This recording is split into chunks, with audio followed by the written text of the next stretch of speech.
Property విషయంలో confusion గా ఉన్నారా? గేటెడ్ కమ్యూనిటీలో ఫ్లాట్ తీసుకోవాలా లేదా విల్లా తీసుకోవాలా? మన పిల్లల భవిష్యత్ కోసం ఓపెన్ ఫ్లాట్ తీసుకోవాలా? మన హైదరాబాద్ లో ఏ లొకేషన్ లో కొంటే మంచి అప్రిసియేషన్ వస్తుంది? మరి నమ్మకమైన ప్రాపర్టీ కొనాలంటే నమ్మకమైన గైడ్ కావాలి కదా. ప్రాపర్టీ అడ్వైజర్ కోసం సంప్రదించండి వరాహస్వామి ప్రాపర్టీ గూగులర్. కాంటాక్ట్ 7207218485. భక్తి దేవరాయ ప్రేక్షకులందరికీ నమస్కారం. ప్రేక్షకులకి హనుమత్ జయంతి శుభాకాంక్షలు. కన్యా రాశికి 9వ స్థానంలో గురువు ఉన్నారు. అంటే గురువు పంచమ దృష్టి కన్యా రాశి మీద పడుతోంది. అలాగే కన్య నుంచి 9వ స్థానంలో గురువు ఉన్నాడు. 9వ స్థానం అంటే చాలా చాలా మంచి స్థానం. ఎందువల్లంటే అది మన పూర్వపుణ్యాన్ని చూపిస్తుంది. మనకి పూర్వపుణ్యం ఉంటేనే ఈ జన్మలో మనం మంచి పనులు చేస్తాము, మనం అభివృద్ధిలోకి వస్తాము, మనకు ధనం, సంఘంలో పేరు ప్రతిష్టలు అన్నీ లభిస్తాయి. అదే పూర్వపుణ్యం లేకపోతే ఈ జన్మలో అన్ని కష్టాలే ఉంటాయి. కన్యలో ఉత్తర 3వ పాదం, హస్త 4 పాదాలు, చిత్త 2 పాదాలు ఉంటాయి. కన్యా రాశి వారికి ఈ నెల చాలా అనుకూలం, యోగదాయకమని చెప్పవచ్చు. ఎందువల్లంటే కన్య నుంచి 9లో గురువు ఉన్నారు, అంటే పూర్వపుణ్యంలో గురువు ఉన్నారు. 9వ రాశి అంటే తండ్రిని కూడా సూచిస్తుంది 9వ రాశి. అలాగే గురుదృష్టి కన్యా రాశి మీద పడుతోంది కనుక గురుదృష్టి పడింది అని అంటే చాలా మంచి జరిగే అవకాశాలు ఉంటాయన్నమాట. అన్ని పనుల్లో కూడా మంచి జరుగుతుంది. అన్ని పనుల్లో వీళ్ళు ఏ పని చేయాలని తలపెట్టినా కూడా మంచి జరుగుతుంది. అన్ని పనుల్లో లాభం ఉంటుంది. ఆరోగ్య విషయంలో కూడా చాలా ఆనందంగా ఉంటారు. అనారోగ్యం చాలా తక్కువ. ఏవో చిన్నవి జలుబు ఇట్లాంటివి చిన్నవి ఉంటాయి తప్ప పెద్ద అనారోగ్యం అనేది ఈ రాశి వారికి లేదు. ఆదాయం అనేక మార్గాల్లో ఆదాయం వచ్చే అవకాశం ఉన్నది. అందువల్ల దీనికి ఏ మార్గాల్లో ఆదాయం వస్తుందనేది జాగ్రత్తగా చూసుకోండి. కుటుంబంలో ఆనందంగా ఉంటారు. ఆ కుటుంబంలో ఒకరి మాట ఒకరు విని పరస్పర సహకారం చేసుకుని అందరూ కలిసి సమస్యని పరిష్కరించుకుని మాట్లాడుకోవడం మూలంగా కుటుంబంలో చాలా ఆనందంగా ఉంటారు. వాహనాలు కొనుగోలు చేసే అవకాశం ఉన్నది. కారు కానీ వెహికల్ కానీ కొన్ని అవకాశాలు ఉన్నాయి ఈ రాశి వారికి. స్పెక్యులేషన్ విషయంలో కూడా చాలా మంచి లాభాలు వచ్చే అవకాశం ఉంది. అందువల్ల మార్కెట్లో ఏ ప్రోడక్ట్కి బాగున్నదో ఆలోచించుకుని మార్కెట్ సర్వే చేసుకుని స్పెక్యులేషన్ బిజినెస్ చేసినట్లయితే చాలా లాభాలు దొరికే అవకాశం ఉంటుంది. ఉద్యోగస్తులకైతే ప్రమోషన్లు, ఏ ప్రమోషన్కి అయితే మీరు ఎదురు చూస్తున్నారో ఆ ప్రమోషన్ మీకు వచ్చే అవకాశం ఉన్నది. అంతేకాకుండా మీరు ఎంత ఇంక్రిమెంట్ ఎక్స్పెక్ట్ చేస్తున్నారో అది కూడా వచ్చే అవకాశం ఉన్నది. ఉద్యోగులు ఉన్నత స్థితికి వెళ్ళే అవకాశం చాలా ఉంది. విద్యార్థులకి ఇంక విజయమే. టాప్ ర్యాంకులు వచ్చే అవకాశం ఉన్నది. టాప్ ర్యాంక్స్ వస్తే మంచి కాలేజీల్లో సీట్లు వస్తాయి, మంచి చదువుకి అవకాశాలు వస్తాయి. అందువల్ల విద్యార్థులకి మంచి యోగకాలం అనే చెప్పాలి. విదేశీ ప్రయాణాలు మీకు అనుకూలించే అవకాశం ఈ రాశి వారికి ఇప్పుడు ఉన్నది. అలాగే ఆధ్యాత్మికంగా కూడా అభివృద్ధిలోకి వస్తారు. ఎందువల్లంటే గురువు పంచమ దృష్టి ఈ రాశి మీద ఉన్నది కనుక గురువు అంటే ఆధ్యాత్మికంగా మనని పైకి తీసుకువెళ్తారు. అందువల్ల దేవాలయ సందర్శనాలు చేయడం, తీర్థయాత్రలు చేయడం, దూర ప్రయాణాలు చేయడం, నిత్యము దేవుణ్ణి పూజించుకోవడం, ఇట్లాంటి వాటి వల్ల గురుబలం పెరుగుతుంది. ఇంకా పెరుగుతుంది గురుబలం. సంఘంలో పరిచయాలు పెరుగుతాయి. సంతానం మంచి అభివృద్ధిలోకి వస్తారు కనుక సంతానం వల్ల ఆనందం ఉంటుంది. వాతావరణంలో మార్పులు ఉన్నాయి కనుక ఆ మార్పులకు అనుగుణంగా మనం ప్రవర్తించితే బాగుంటుంది. కొత్త ఆలోచనలతో వ్యాపారాన్ని అభివృద్ధి చేసుకునే అవకాశం చాలా ఉంది. వీరు రాహుకేతువుల కోసం జంటనాగులకి పాలు అభిషేకం చేయడం చాలా అవసరం. సుబ్రహ్మణ్య అష్టకాన్ని ప్రతిరోజు పఠించడం వీరికి ఇంకా మేలు చేస్తుంది. వీరికి అనుకూలమైన తేదీలు 1, 8, 10, 15, 20, 26.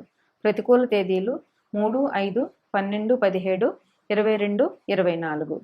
అనుకూల తేదీల్లో దేవాలయ సందర్శనం, దేవునికి సంబంధించిన కార్యక్రమాలు చేయడం, దానివల్ల ఇంకా గురుబలం పొందే అవకాశం చాలా ఉంటుంది. ప్రతికూలమైన తేదీల్లో మంచి పనులు మొదలు పెట్టకపోవడమే చాలా మంచిది. Hi, my name is Gautam, and I actually stay in Malkajgiri itself. Like, I had this back pain. It's been 1.5 years. I have tried many treatments like chiropathy, oil massage, physiotherapy especially, but it didn't work out as much like what I expected. I strongly suggest homeopathy because నేను personally allopathy చాలా suffer అయినా. And I definitely do not recommend allopathy. You people can carry on with the homeopathy. Area Malkajgiri, and doctor name is like Nagesha Rao, and the clinic name is Neocare Homeopathy. మిథునంలో మృగశిర 2 పాదాలు, ఆరుద్ర 4 పాదాలు, పునర్వసు 3 పాదాలు ఉంటాయి. మిథున రాశి వారికి ఈ నెల కొద్దిగా అనుకూలం కాదనే చెప్పాలి. 15 తర్వాత బుధుడు మిథున రాశిలోకి ప్రవేశిస్తాడు. అలాగే రవి కూడా 15 తర్వాత మిథున రాశిలోకి ప్రవేశిస్తాడు. వీరికి కొద్దిగా మనసు చంచలంగా ఉండే అవకాశం ఉంటుంది. చిన్న విషయాన్ని కూడా ఆందోళన పడిపోయే అవకాశాలు చాలా కనిపిస్తున్నాయి. అందువల్ల ఆత్మస్థైర్యాన్ని కోల్పోకుండా ఇబ్బంది వచ్చినప్పుడు ధైర్యంగా ఆ ఇబ్బందిని అధిగమించడానికి ప్రయత్నం చేయండి. ఆరోగ్య విషయంలో జాగ్రత్తలు చాలా అవసరం. ఆరోగ్యం ఉంటేనే ఏదైనా సాధించగలుగుతాం.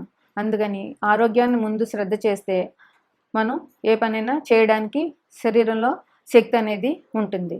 ఆరోగ్యాన్ని లేదని డేలా పడిపోతే ఏ పని కూడా చేయలేము. దానివల్ల ఇంకా ఆందోళన పెరుగుతుంది. శుభకార్యాలకి ధనం చాలా ఖర్చు పెట్టే పరిస్థితి ఉన్నది. దీనికోసం అప్పులు కూడా చేస్తారు.